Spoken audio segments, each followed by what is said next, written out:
Right, it's 20 minutes before 7, and this is the interview I was talking about in the opening. If you've got migraines and headaches that you struggle from, perhaps some help is at hand. Here on Morning Live, we really do speak to Dr. Elliot Shevel quite regularly about the latest ways of treating headaches and migraines in particular. This week, however, he has a visitor. Harvard Medical School Professor of Neurology, Dr. Egilius Spierings, who is also an Associate Clinical Professor of Neurology at Brigham and Women's Hospital, is here to do some research. Dr. Elliot Shevel's pioneered migraine surgery. This is yet another breakthrough for South Africa and the diagnosis and treatment of headaches and migraines all over the world. Both doctors are here for a chat this morning, and let's just find out what help is at hand.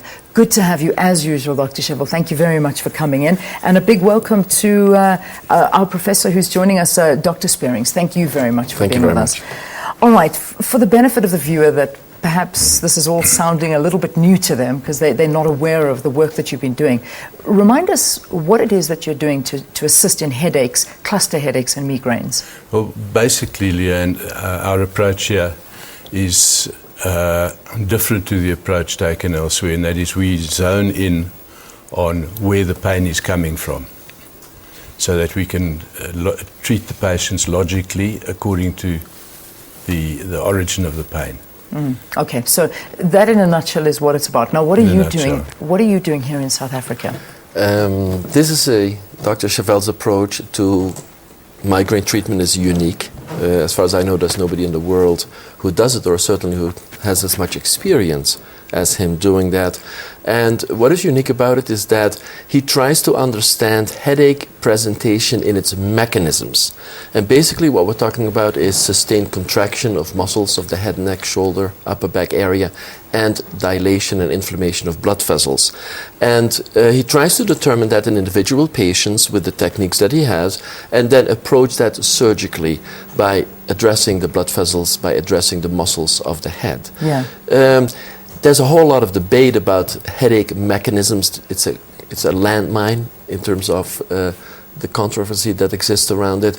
And of course, where people do have some understanding, they try to approach this, but it's always done with medications. For example, the most recent addition to what we can do for headache patients, especially chronic migraine patients, is botulinum toxin, which addresses the muscular component of headache. Yeah. But we do address the vascular component with headache with medications, but this is really hopefully a more definitive way of approaching it, providing patients hopefully with more profound and long-term benefit. And that's what I'm here to learn about together with my colleague, the neurosurgeon, so that we may be able to set up a randomized double-blind sham-controlled trial of Dr. Shevel's technique, in particular patients with chronic migraine. Is this a major breakthrough for you? It's incredibly exciting. Yeah. Gil and I have been communicating for many years. We've written papers jointly, etc. So we're of the same mind.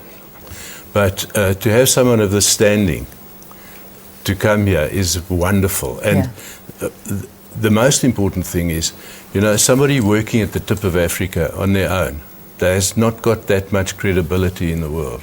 Yeah.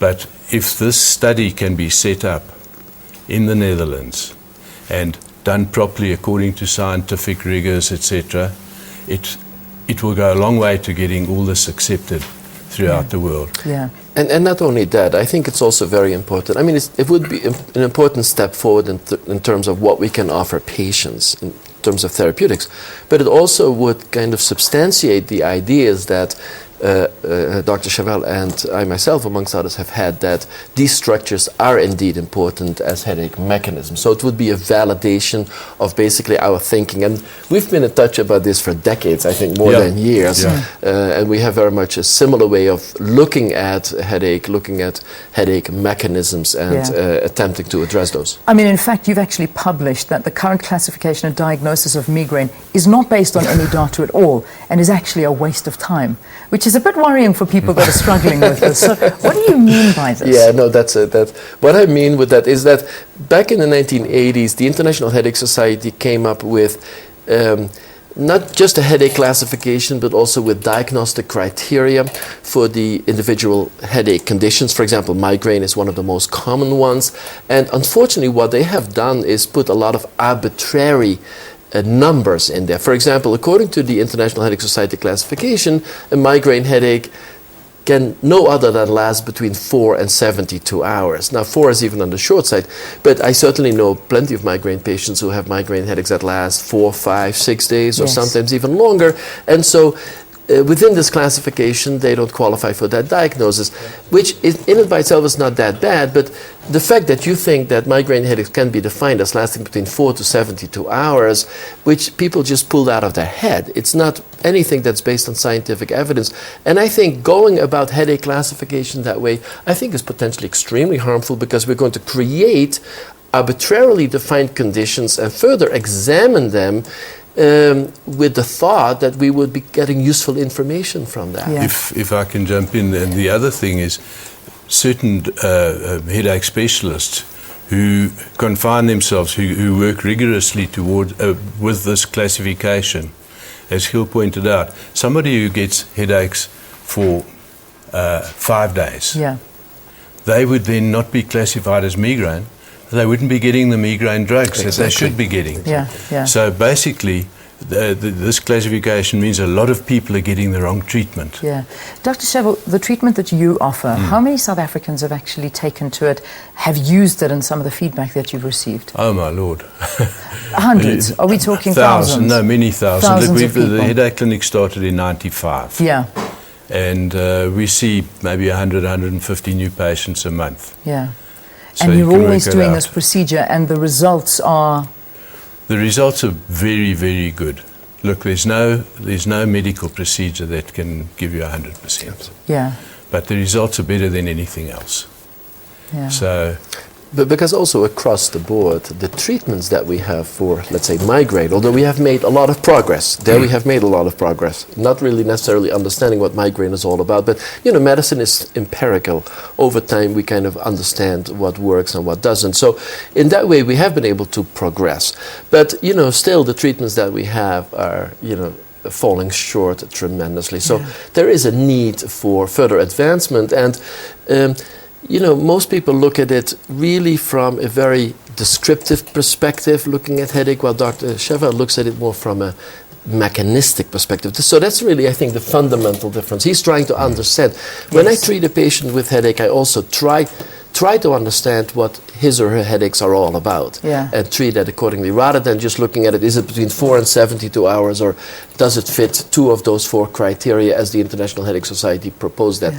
That classification with its diagnostic criteria is good for clinical trial research, but not really for patient care. Interesting. This is where Gil and I differ. Okay. If you pick a group of people for clinical trials, they should all be the same. It's got to be a homogeneous mix. But if you go by the classification, you're getting all sorts of people in the same mix. So, Well, listen, it's very interesting, and I wish I could carry on, but I got to stop, and I know the viewer's not going to be happy with me.